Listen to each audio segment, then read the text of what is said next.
रामधन तिवारी को परमात्मा ने सब कुछ दिया था, किंतु संतान के बिना उनका घर सूना था। धन धान्य से भरा पूरा घर उन्हें जंगल की तरह जान पड़ता। संतान की लालसा से उन्होंने न जाने कितने तप जप और विधान करवाए, और अंत में उनकी ढलती उम्र में पुत्र तो नहीं, पर एक पुत्री का जन्म हुआ। उसका नाम रखा गया सोना। सोना का लालन पालन बड़े लाड़ प्यार से होने लगा। कुछ साल बीत जाने के बाद जब सोना ने 8वीं कक्षा पास कर ली, तो एक शाम तिवारी जी ने अपनी पत्नी ललिता से कहा, देखो ललिता, सोना ने 8वीं क्लास पास कर ली है। अब मैं चाहता हूँ कि उसकी आगे की पढ़ाई घर रहकर ही करवाई जाए। घर में रहकर पढ़ाई करेगी तो 4 घंटे की पढ़ाई 2 घंटे में ही कर लेगी। मैं कल ही सोना के लिए किसी अच्छे से मास्टर का इंतजाम करता हूँ। देखो जी, मैं ठहरी अनपढ़ औरत, मुझे पढ़ाई लिखाई के बारे में कुछ नहीं पता। जैसा आप बाप बेटी को अच्छा लगे वैसा करो। जैसे ही सोना को इसके बारे में पता चला, वह अपनी माँ के पास आकर बोली, माँ, मैं स्कूल नहीं छोड़ूंगी। मैं साफ साफ पिताजी से कह दूंगी कि घर में नहीं पढ़ूंगी। भला घर में भी कहीं पढ़ाई होती है, चाहे कुछ हो जाए। मैं यह बात तो मानूंगी ही नहीं। आजकल कुछ नहीं बोलती हूँ तो इसका यह मतलब तो नहीं कि जिसकी जो मर्जी हो वही करते चले। शाम को जैसे ही तिवारी जी आए, वह सारा साहस बटोरकर उसके कमरे की तरफ चल पड़ी। जैसे ही कमरे में घुसी, तिवारी जी बोल पड़े, देखो सोना बिटिया, मैंने तुम्हारे लिए एक अच्छे से मास्टर जी की व्यवस्था कर दी है। वे कल से ही तुम्हें पढ़ाने आएंगे। यूँ भी आजकल स्कूलों में कहाँ की पढ़ाई लिखाई होती है, सिवाय उद्यम धाड़े के। घर में ही मन लगाकर पढ़ोगी तो 2 घंटे में ही 4 घंटे की पढ़ाई कर लोगी। और फिर हमारी बिटिया बुद्धिमान भी तो है, बस 2 साल में मैट्रिक हो जाएगी। ठीक है ना? सोना को लगा कि उसकी सारी दृढ़ता, सारा संकल्प बहता चला जा रहा है। उसके मुंह से केवल इतना ही निकला, ठीक है पिताजी। कमरे में आकर वह बहुत रोई, अपने को बहुत कोसा। मैंने क्यों नहीं साफ साफ कह दिया? मैं क्यों मान गई पिताजी की बात? उसके मन की बात उसके मन में ही घुट कर रह गई। दूसरे दिन से ही मास्टर जी पढ़ाने के लिए आने लगे। 2 साल बीत जाने के बाद सोना 10वीं क्लास में अच्छे नंबरों से पास हुई। गांव के सभी लोगों ने सोना की कुशाग्र बुद्धि की तारीफ की। इसके आगे अधिक पढ़ाकर तिवारी जी को कन्या से कुछ नौकरी तो करवानी न थी, इसलिए सोना का पढ़ना बंद करवा दिया। अब सोना 14 साल की हो गई थी। उसकी सुंदरता को देखकर गांव वाले कहते, तिवारी जी, तुम्हारी लड़की तो देहात के लायक नहीं है। इसका विवाह तो भाई कहीं शहर में ही करना। सुना है शहर में बड़ा आराम रहता है। इधर तिवारी जी की बहन जानकी, जिसका विवाह हुआ तो गांव में ही था, किंतु कुछ सालों से शहर में जाकर रहने लगी थी और अच्छा जीवन व्यतीत कर रही थी। इन सब बातों को देखते हुए सोना की माँ ने तिवारी जी से कहा, मैं अपनी सोना का विवाह शहर में ही करूंगी। मेरी सोना भी पैरों में पतले पतली चांदी की पायल और काले स्लीपर पहनेगी। चौड़े किनारे की सफेद साड़ी और लेस लगा हुआ जैकेट पहनकर वह कितनी सुंदर लगेगी। ललिता, क्यों उसके पीछे पड़ी रहती हो? जितने दिन है खेल खा लेने दो। तुम्हारे घर जीवन भर थोड़ी ही पड़ी रहेगी। किंतु यह कितने दिन चल सकता है? लड़की का विवाह तो करना ही पड़ता है। वैसे पास के गांव में ही कई लड़के थे जिससे सोना का विवाह हो सकता था। एक दिन तिवारी जी की बहन और जीजा जी उनके घर आए। उसकी बहन ने कहा, भाई, तुम्हारे जीजा ने सोना के लिए एक अच्छा लड़का देखा है। हमारे शहर का ही है, कंपनी में नौकरी करता है, अच्छा घर बार है। घर में सिर्फ बेटा और माँ ही रहते हैं। अगर आप बोलो तो तुम्हारे जीजा जी कल ही लड़का दिखा देंगे। बहन, आपने तो मेरे मन की बात बोल दी। मैं भी आपसे यही कहने वाला था। और फिर हम तो चाहते भी यही है कि सोना बिटिया का विवाह शहर में ही हो। अगले दिन ही तिवारी जी अपने जीजा जी के साथ लड़का देखने के लिए शहर चले गए। जब तिवारी जी ने मोहन और उनके घर को देखा तो उनकी खुशी का ठिकाना न रहा। तिवारी जी ने 1 रुपया देकर शादी पक्की कर ली। घर आकर तिवारी जी के जीजा जी बोले, कहो तिवारी, है ना लड़का 100 में से 1? है कोई तुम्हारे गांव में ऐसा? जब कपड़े पहनकर हैट लगाकर निकलता है तब कोई नहीं बता सकता कि साहब नहीं है। सब लोग झुक के सलाम करते हैं। घर में देखा कितना पर्दा है। इसकी माँ बूढ़ी हो गई है, पर क्या मजाल कि कोई परछाई भी देख ले। भाई नारायण, मैं तुम्हारे इस उपकार का सदा आभारी रहूंगा। हमारे ढूंढे तो ऐसा घरवार कभी ना मिलता। हम देहात के रहने वाले शहर का हालचाल क्या जाने, पर तुमने मेरी सोना को अपनी लड़की समझकर जो उसके लिए इतनी भाग दौड़ की है और ऐसा अच्छा जोड़ा मिला है, इस उपकार को मैं कभी नहीं भूलूंगा। सोना ने जब सुना कि उसका विवाह हो रहा है, वह दौड़कर अपनी माँ के पास आई। उसने पूछा, माँ, विवाह कैसा होता है और क्यों होता है? ललिता के सामने यह बड़ा जटिल प्रश्न था। वह समझ ही न सकी कि इसका क्या उत्तर दे, किंतु उसकी बुआ जी ने तुरंत बात बना ली। सोना, विवाह होने पर अच्छे अच्छे कपड़े गहने मिलते हैं, इसलिए विवाह होता है। बुआ जी, फिर क्या होता है? फिर सास के घर जाना पड़ता है। मैं तुझे अपने साथ लेके चलूंगी। वो तो मैं पहले से ही जानती थी बुआ जी कि विवाह करने पर सास के घर जाना पड़ता है, पर मैं कहीं नहीं जाऊंगी। अभी से कह देती हूँ, विवाह करो चाहे ना करो। कहती हुई सोना खेलने चली गई। ललिता की आंखों में आंसू बनकर उमड़ आए। वो बोली, अभी बचपना है, बड़ी होगी तब सब समझ जाएगी। फिर तो ससुराल से आना 1-2 दिन के लिए भी कठिन हो जाएगा। भाभी देखो ना, मैं 2-4 दिन के लिए आती हूँ तो रात दिन बस वही की फिक्र लगी रहती है। जहाँ गृहस्थी का झंझट सर पर पड़ा, सब खेलना कूदना भूल जाएगी। जब तक विवाह नहीं होता तभी तक का खेलना खाना समझो। जानकी दीदी, तुम लोगों की दया से मेरी सोना सुखी रहे। जैसे उसका नाम सोना है, उसके जीवन में सोना ही बरसता रहे।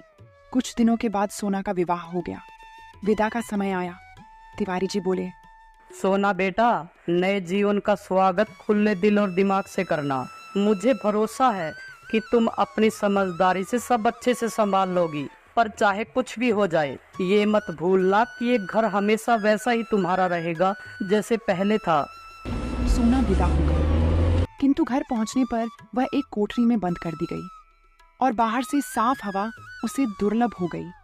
4-6 दिन में ही उसके गुलाबी गाल पीले पड़ गए। एक दिन मोहन ऑफिस चले गए। सास सो रही थी। सोना आंगन के बाहर के दरवाजे के पास चली आई। यहाँ देहात की सुंदरता तो न थी, फिर भी साफ हवा तो थी। किंतु उसी समय एक बुढ़िया उधर से निकली। सोना को उसने दरवाजे के पास देख लिया। उसने आकर मोहन की माँ से कहा, बहू को जरा संभाल कर रखो, न साल न 6 महीने, अभी से खड़ी होकर झांकती है। यह लक्षण अच्छे घर की बहू बेटियों को शोभा नहीं देते। मोहन की अम्मा, तुम्हारी इतनी उम्र हो गई, आज तक किसी ने परछाई तक न देखी, और तुम्हारी बहू के ये लक्षण, कलयुग इसी को कहते हैं।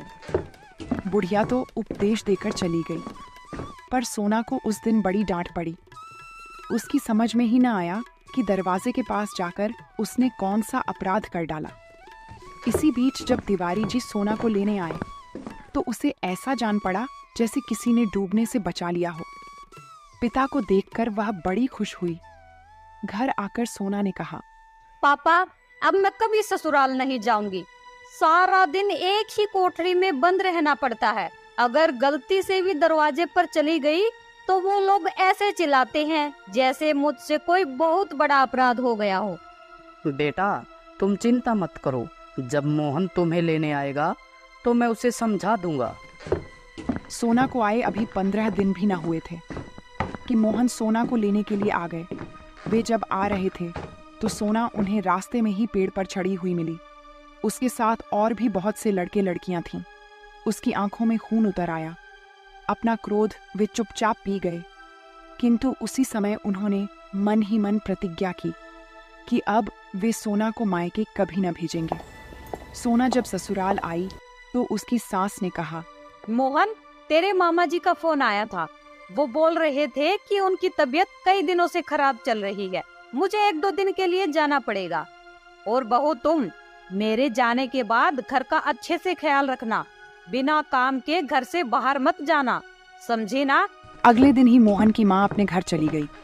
मोहन भी ऑफिस के लिए चला गया तो पड़ोस में रहने वाला बनिए का लड़का फैजू आया और बोला, भाभी जी, सुई धागा हो तो जरा मेरी कुर्ते में बटन लगा दो, मुझे कुश्ती देखने जाना है। कुश्ती देखने जाना है कि लड़ने? दोनों काम करने भाभी जी, पहले बटन तो लगा दो, नहीं तो देरी हो जाएगी। सोना सुई तागे से बटन लगाने लगी। फैजू वहीं फर्श पर सोना से जरा दूर हटकर बैठ गया। इतने में मोहन भी घर आ गया, क्योंकि उसने सोचा था कि माँ घर पर नहीं है तो कुछ समय सोना के साथ बीत जाए। लेकिन जैसे ही वो घर में घुसे तो फैजू को सोना के पास बैठा देखकर उनके बदन में आग सी लग गई। वे क्षण भर वहीं खड़े रहे, परंतु अपने गुस्से को चुपचाप पीकर अंदर आ गए। सोना जैसे ही अंदर आई, पति का चेहरा देखकर वह सहम सी गई। उसकी बोहें छड़ी हुई और आंखें गीली थीं। उसने पूछा, जी आज इतनी जल्दी कैसे लौट आए? सोना, मैंने तुझे कितनी बार बोला है कि इन जैसे लफंगों से दूर रहो, लेकिन तुम मेरी सुनती ही कहाँ हो। ऐसे ही चलता रहा तो एक दिन घर छोड़कर भाग जाऊंगा। इस बार मुझे माफ कर दो। अब तुम जो कहोगे मैं वही करूंगी। यह बात आज क्या तुम पहली बार बोल रही हो? मैं सब जानता हूँ। तुम्हारे कारण मैं शहर में सिर उठाने लायक नहीं रहा। जिधर जाओ उधर लोग तुम्हारी ही चर्चा करते फिरते हैं। मेरे मुंह पर कोई कुछ नहीं कहता तो क्या हुआ, बाद में कानाफूसी करते हैं। तुम्हारे ऊपर तो जैसे इसका कुछ असर ही नहीं पड़ता। जो जी में आता है करती हो। भला यह फैजू तुम्हारे पास बटन लगवाने क्यों आया था? तुम इनकार भी कर सकती थी। जरा सा तो काम था, पड़ोसी धर्म के नाते मैंने सोचा कर देना चाहिए, नहीं तो इनकार क्यों नहीं कर सकती थी। इसी प्रकार जरा जरा सी बातों से बड़ी बातें हो जाया करती है। निभाया करो पड़ोसी धर्म, मगर मेरी इज्जत का ख्याल मत करना। कहते हुए मोहन बाहर चले गए। वह कटे हुए वृक्ष की भांति नीचे गिरकर रोई। रोने के बाद उसका जी हल्का हुआ। उसे अपने गांव का जीवन याद आने लगा। वहां सबसे बोलने बात करने की स्वतंत्रता थी। वहां तो उसकी कभी चर्चा नहीं हुई। मैंने ऐसा कौन सा पाप कर डाला जिसके कारण इन्हें शहर में सिर उठाने की जगह नहीं रही। यदि किसी का कुछ काम कर देना, बोलना या बात करना पाप है तो यह पाप जाने अनजाने में मुझसे सदा ही होता रहेगा। ऐसे जीवन से तो मर जाना अच्छा है। मैं घर के अंदर पर्दे में नहीं बैठ सकती। रात को सोना चूहे मारने वाली दवा खाकर सो गई। सुबह हुई तो उसकी आंख न खुल पाई। यह ऐसी नींद थी जिसने सोना को सदा के लिए शांति दे दी। तिवारी जी भी उसी दिन सोना को लेने के लिए आ गए, लेकिन जब अंदर से रोने की आवाज आई तो उससे रहा न गया। अंदर जाकर देखा तो सोना की लाश जमीन पर पड़ी थी। कन्या की लाश गोद में लेकर दहाड़े मार मार कर रोने लगे। तिवारी जी इस बीच कई बार सोना को लेने आ चुके थे, किंतु मोहन ने विदा न किया। अंतिम संस्कार के बाद जब मोहन लौटे तो मेज पर उन्हें सोना का पत्र मिला। मेरे पति देवता, मैं मर रही हूँ। मरने वाला कभी झूठ नहीं बोलता। आज तो अंतिम बार विश्वास कर लेना, मैं निर्दोष थी। मुझे ऐसा लगता था कि या तो यह दुनिया मेरे लायक नहीं है या मैं ही इस दुनिया के योग्य नहीं हूँ। आप मेरी एक कठिनाई शायद समझ नहीं सके। एक वातावरण से दूसरे वातावरण में पहुँचने में मैं अपने आप को शीघ्र ही अनुकूल बना लेने में असमर्थ पाती थी। अपने मरने का मुझे कोई अफसोस नहीं। दुख है तो केवल इतना ही कि मैं आपको कभी सुख न दे सकी। आपकी अभागिन सोना। मोहन ने जब पत्र पढ़ा तो उसे बहुत दुख हुआ। उसे लगा कि उसने सोना को ना समझ के जिंदगी की बहुत बड़ी गलती की है, पर अब पछताने से क्या हो सकता था जब सोना ही ना रही। एक गांव में मीना नाम की एक वृद्ध महिला रहती थी। उसका एक लड़का था जिसकी हत्या 1 साल पहले गलत दोस्तों के चंगुल में फंसकर नशे पते करने से हो गई थी। मीना के पति अपने बेटे की मौत का सदमा बर्दाश्त नहीं कर पाए और कुछ ही दिनों में उनकी भी मृत्यु हो गई थी। उनकी एक बहुत बड़ी दुकान थी जिसे अब मीना ही जैसे तैसे करके संभाल रही थी। एक बार रात के करीब 12 बजे थे। चोर चोर चोर की आवाज से पूरा मोहल्ला गूंज उठा। सोती हुई वृद्धा मीना की आंख खुल गई। उसने अंधेरे में आंखें फाड़कर देखने का प्रयत्न किया, पर अंधकार में उसे कुछ दिखाई न पड़ा। उसे लगा मानो उसके सिवाय कमरे में कोई और भी है। उसने बिजली के स्विच की तरफ हाथ बढ़ाया ही था कि पास आकर कोई फुसफुसाया, अगर जरा सी भी आवाज निकाली तो ये चाकू तुम्हारे पेट के आर पार हो जाएगा। मीना के हृदय में एक टीस उठी। उसे अपना जवान बेटा याद आ गया जिसकी हत्या ऐसे ही रात के अंधेरे में उसके दोस्तों ने छुरा घोंप कर दी थी। उसकी आंखों से आंसू बहने लगे। उसने कहा, बेटा, मैं मौत से नहीं डरती। उसे गले लगाने के लिए मैं वर्षों से इंतजार कर रही हूँ। लगता है इतने दिनों बाद उसे मेरा ख्याल आया है। बेटा, मैं तेरा एहसान मानूंगी अगर तू यह चाकू मेरे शरीर के आर पार कर दे तो। मैं तुझे विश्वास दिलाती हूँ कि मेरे मुंह से एक हल्की सी भी चीख नहीं निकलेगी। पर बेटा, मैं मरते समय एक विनती करती हूँ। पता नहीं तू कब का भूखा प्यासा है। सामने फ्रिज में सभी खाने का सामान भरा पड़ा है। मुझ पर विश्वास ना हो तो इस बड़े से रुमाल से मेरा मुंह बंद कर दे और इस चादर से मेरे हाथ पाँव बांध दे। नहीं माँ, मुझे विश्वास है कि आप मुझे नहीं पकड़वाओगी। यह सच है कि मैं बहुत भूखा हूँ। पुलिस के डर से कई दिनों से भाग रहा हूँ। माँ, तुम ही परोस दो ना। बेटा, तुम्हारे माता पिता नहीं है? माँ, शायद मेरा जन्म कूड़े के ढेर पर ही हुआ था। कोई निर्मोही माँ अपने पाप को छुपाने के लिए मुझे वहाँ डाल गई। पुलिस ने मुझे उठाकर अनाथालय पहुँचा दिया। वहीं मैं पला। वहाँ जो मेरी दुर्गति होती थी उसे मैं फुर्सत में बताऊंगा। मीना ने बड़े प्यार से एक थाली में सारा सामान सजाकर उसे दे दिया। फिर ममता भरी आंखों से उसे निहारती हुई बोली, बेटा, तेरा नाम क्या है? वैसे तो लोग मुझे कई नामों से बुलाते हैं, पर मेरे उस्ताद ने मेरा नाम सोनू रखा है। नाम तो तेरा बहुत अच्छा है, पर काम तो अच्छा नहीं है। परिस्थितियां मनुष्य से अपराध करवा देती है।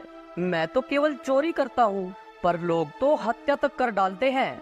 भूख की ज्वाला कितनी तीव्र होती है, यह एक भुगत भोगी ही समझ सकता है।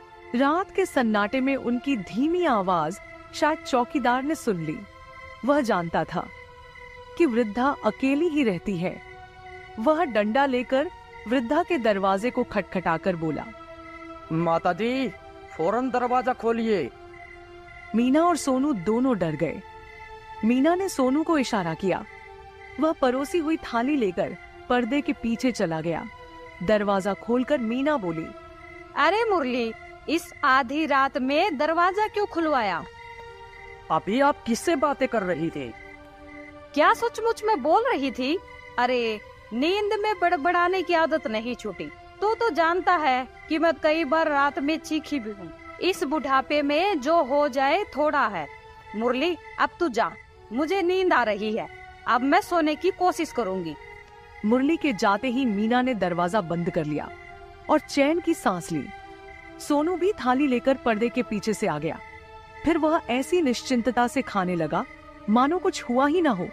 उसे खाते देखकर मीना की आंखें खुशी से चमक उठीं। उसे लगा जैसे उसका बेटा ही सामने बैठकर खा रहा हो। जब सोनू खाना खा चुका था तो मीना बोली, बेटा, 1-2 दिन तुम यही छुपे रहो, फिर मैं तुम्हें रुपए दूंगी। उसे कोई रोजगार शुरू करके चोरी जैसा बुरा काम छोड़ देना। माँ, न तो मैं पढ़ा लिखा हूँ और न ही रोजगार जैसे कार्य करने की क्षमता रखता हूँ। इसके अलावा पुलिस किसी न किसी बहाने मुझे फिर जेल भेज देगी। अब तक जैसा जीवन व्यतीत कर रहा हूँ वही मेरे लिए ठीक है। वर्षों की आदत चुटकियों में थोड़ी ही जाती है। तुम्हारा यह एहसान मैं जीवन भर नहीं भूलूंगा। मैं मौका देखकर 1-2 दिन बाद यहाँ से चला जाऊंगा। सच बताना बेटा, तुम केवल चोरी ही करते हो या और कुछ भी? माँ, तुम्हारे सामने झूठ नहीं बोलूंगा। मुझे एक काम और भी करना पड़ता है। एक दिन एक भिखारी ने मुझे एक पैकेट देकर कहा था कि इसे बहुत दूर एक पीपल के पेड़ के नीचे रखा, तुझे ज्यादा पैसा मिलेगा। उस पैकेट में क्या रखा था इसका मुझे पता नहीं, पर सोचता हूँ उसमें जरूर कोई नशीली चीज रखी थी। मैंने जानने का प्रयत्न भी नहीं किया। ज्यादा करके मैं छोटी छोटी चोरियां या पर्स उड़ाने का काम करता हूँ। सुनो माँ, यह सब तुम्हें सुनाते मुझे डर नहीं लगता कि तुम मुझे पकड़वा दोगी, बल्कि सभी बातें तुम्हें बताकर मेरा मन हल्का हो गया है। ये सभी बातें करते करते सुबह हो चुकी थी। मीना ने कहा, बेटा, मुझे बाहर कुछ सामान लेने जाना है। मैं बाहर से ताला लगाकर जाऊंगी ताकि किसी को शक ना हो। ठीक है माँ, जैसा आपको अच्छा लगे। घर से कुछ दूर जाकर उसने थाने में फोन करके कहा, इंस्पेक्टर साहब, मीना नाम की महिला ने अपने घर में एक शातिर चोर को छुपा रखा है और घर का नंबर है 3021। इतना बोल उसने फोन काट दिया। एक बार उसके मन में ये ख्याल भी आया कि यह सब गलत है, पर सोनू के भविष्य का ख्याल करके उसने अपने को मजबूत किया और घर की तरफ चल पड़ी। पहुंची तो देखा कि पुलिस ने चारों तरफ से मकान घेर लिया है। उसे देख सिपाही ने उसका नाम पूछा। नाम सुनते ही उसके हाथों में से ताली लेकर दरवाजा खोल दिया। सोनू सामने खड़ा हुआ था। उसे देखकर इंस्पेक्टर ने मीना और सोनू दोनों को गिरफ्तार कर लिया और बोला, बहुत दिनों से हम इसे ढूंढ रहे थे, आज बड़ी मुश्किल से हाथ लगा है। सोनू चीख कर बोला, मैं चोर हूँ ठीक है, मुझे गिरफ्तार किया वह भी ठीक है, पर इस वृद्धा का क्या दोष है? इन्हें गिरफ्तार मत कीजिए इंस्पेक्टर साहब। इंस्पेक्टर जहरीली हंसी हंसते हुए बोला, मुजरिम को पनाह देना भी तो जुर्म है, इसकी सजा तो इसे भुगतनी ही पड़ेगी। इनका कोई दोष नहीं है, चाकू की नोक पर मैंने इनसे सारा काम लिया है, इन्हें छोड़ दीजिए। बेटा, गुनाह करके सजा भुगतने से हमें डरना नहीं चाहिए। हो सकता है हमें पकड़वा कर भगवान ने कुछ अच्छा ही सोचा हो। जिस दिन तुम पाप को पाप समझ लोगे, उस दिन तुम्हारे सारे पुराने कर्म भगवान अपने आप माफ कर देगा। गलती करके अगर मनुष्य पश्चाताप की अग्नि में जलता है तो वह तपकर कुंदन बन जाता है। माँ, अगर मुझे पता होता कि मेरे पापों की सजा तुझे भुगतनी पड़ेगी तो मैं यहाँ कभी न रुकता। इंस्पेक्टर ने दोनों को जेल में भेज दिया। 4 दिन बाद ही उन्हें अदालत में पेश किया गया। वकील ने मीना से पूछा, आपने इस अपराधी को पनाह क्यों दी, जबकि आप जानती हैं कि ऐसा करना जुर्म है? क्योंकि यह मेरा बेटा है। आपका एक ही बेटा था जिसकी मृत्यु हो गई, यह दूसरा कहां से टपक पड़ा? वकील साहब, इस युवक की बाह पर देखिए, एक त्रिशूल बना है। हाँ, बना तो है, पर उससे आपका क्या संबंध? मेरे 2 बेटे थे, हम पति पत्नी कुंभ के मेले में गए थे। बड़े का हाथ मेरे पति पकड़े हुए थे, यह छोटा बेटा मेरी गोद में था। भीड़ में कोई मेरी गोद से बच्चा छीनकर भाग गया, क्योंकि उसके गले में सोने की चैन थी। हमने बहुत खोजा, पर बच्चे का कहीं पता न चला। रोते रोते हम घर आ गए। अपने बड़े बेटे का मुंह देखकर हम पति पत्नी अपना गम भूलने लगे। एक रात जवान बेटे की किसी ने हत्या कर दी। मेरे पति इस गम को झेल नहीं पाए और 2 महीने बाद ही चल बसे। उस रात जब इस युवक ने चाकू दिखाकर मुझसे पनाह मांगी तो मुझे राजी होना पड़ा। मैंने उसे अपने बेटे की शिकल से मिलता जुलता पाया। मेरी ममता ने जोर मारा। मैंने उसे खाना खिलाया और अपने बेटे के कपड़े पहनने को दिए। जैसे ही उसने कमीज उतारी, मुझे यह निशान दिखाई दिया। मैं खुशी से पागल हो गई। मैंने सोचा 1-2 दिन बाद यह भेद मैं खोल दूंगी, पर इसी बीच पता नहीं पुलिस कैसे पहुंच गई और हमें गिरफ्तार कर लिया गया। जज साहब, यह मेरा 20 साल का खोया हुआ बेटा सोनू है। एक को तो मैं गवा बैठी थी, क्या दूसरे को भी गवा देती? क्या आप ऐसा कर सकते थे? बोलिए जज साहब। कहते कहते मीना रोने लगी। कटहरे में खड़े सोनू के मुंह से एक चीख निकली, मैं कूड़े के ढेर पर फेंका नाजायज बच्चा नहीं हूँ, बल्कि एक आदर्श माँ का बेटा हूँ, जो मुझे वर्षों से सीने से लगाने के लिए बेचैन थी। वकील साहब, यह चोरी ही मुझे फल गई, इसी के कारण मुझे मेरी माँ मिली है। अब तुम सच सच सारी बातें बताकर अपना जुर्म कबूल कर लो। वकील साहब, भूख आदमी से सब कुछ करवा लेती है। कई दिन भूखे रहने के बाद हार कर मुझे चोरी करनी पड़ी। एक अनजान आदमी को कोई नौकरी भी नहीं देता। मैं पहले छोटी छोटी चोरियां करता था, पर इस साल से मुझे एक पैकेट दिया जाता था। उसे एक स्थान पर रखने के बाद वही मेरी मजदूरी भी रखी मिलती थी। यह पैकेट हमेशा राह चलते किसी भिखारी द्वारा मुझे मिलता था। उसने भी पैकेट देने वाले की शक्ल नहीं देखी, क्योंकि वह बुर्का पहने रहती थी। बस इसके अलावा मुझे कुछ मालूम नहीं। सोनू को 6 महीने तथा मीना को 1 महीने की कैद हो गई। मीना ने जज से विनती की, जज साहब, इतने वर्षों बाद मुझे मेरा बेटा मिला है। मुझे जेल में उनसे मिलने की आज्ञा दिलवा दे तो आपकी बड़ी कृपा होगी। दयालु जज ने उसे आज्ञा दे दी।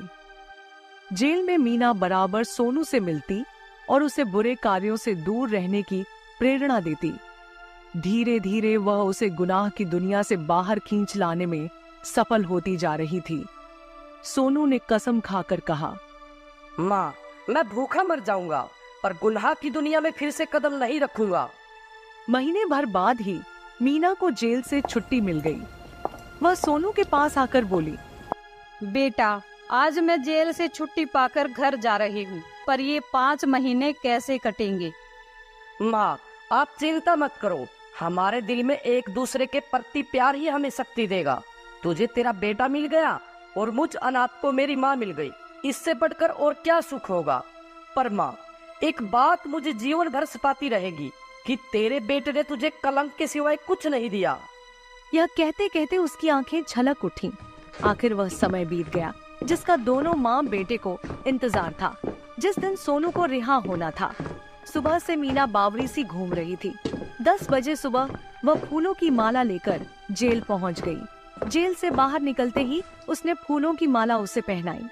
धीरे धीरे करके मीना ने अपने सभी कारोबार सोनू को सौंप दिए और तिजोरी की ताली उसे देती हुई बोली, बेटा, अब सब कुछ तेरा ही है।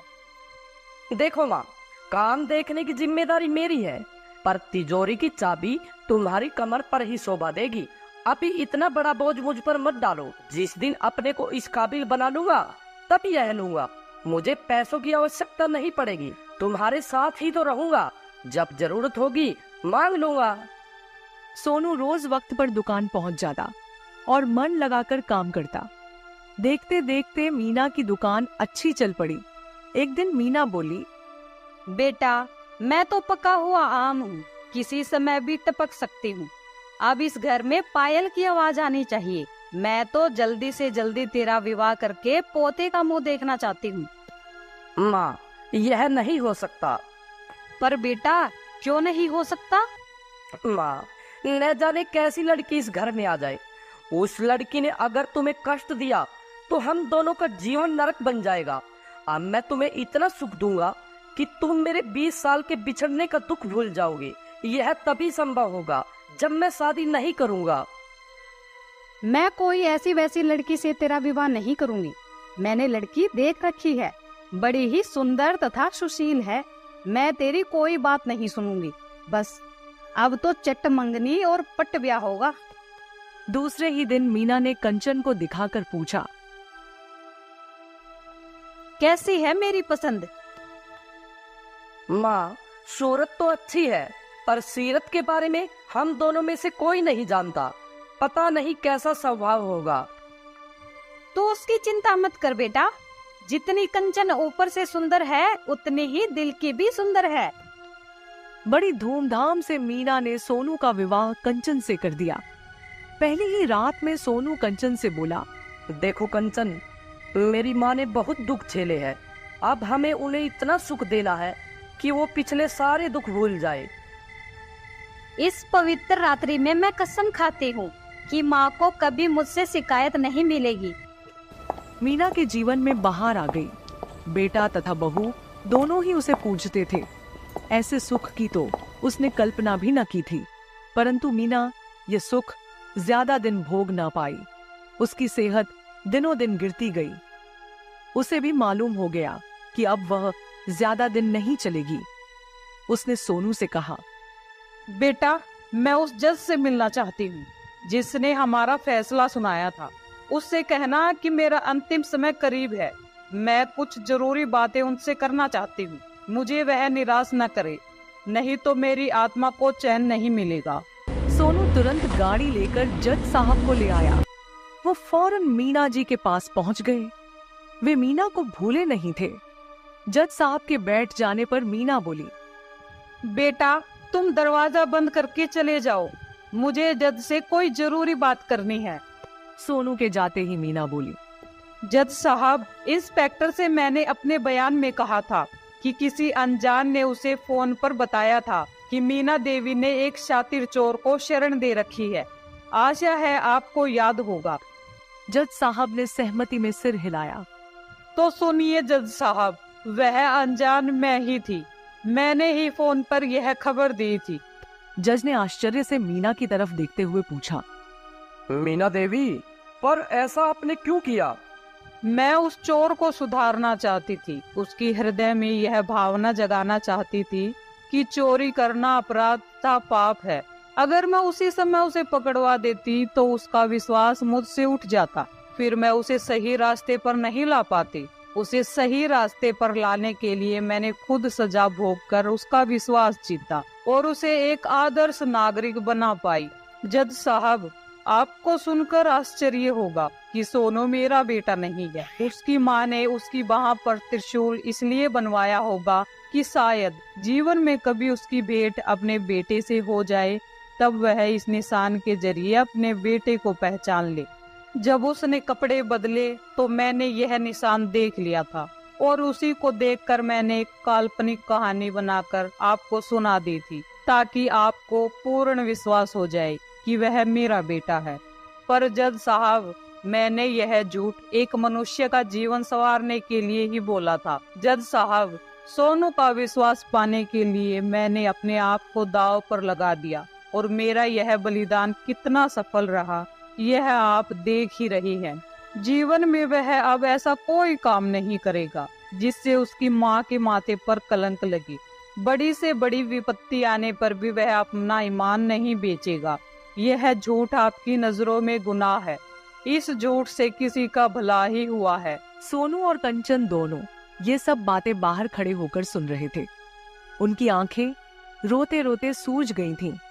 मीना बोली, सोनू बेटा, चलते समय तुझसे एक वादा लेकर जाना चाहती हूँ। गिरे हुए लोगों की कभी हंसी मत उड़ाना, बल्कि उनका हाथ पकड़कर उन्हें सही रास्ते पर लाने का प्रयत्न करना। सोनू और कंचन सिसकते हुए उसके निर्जीव शरीर से लिपट गए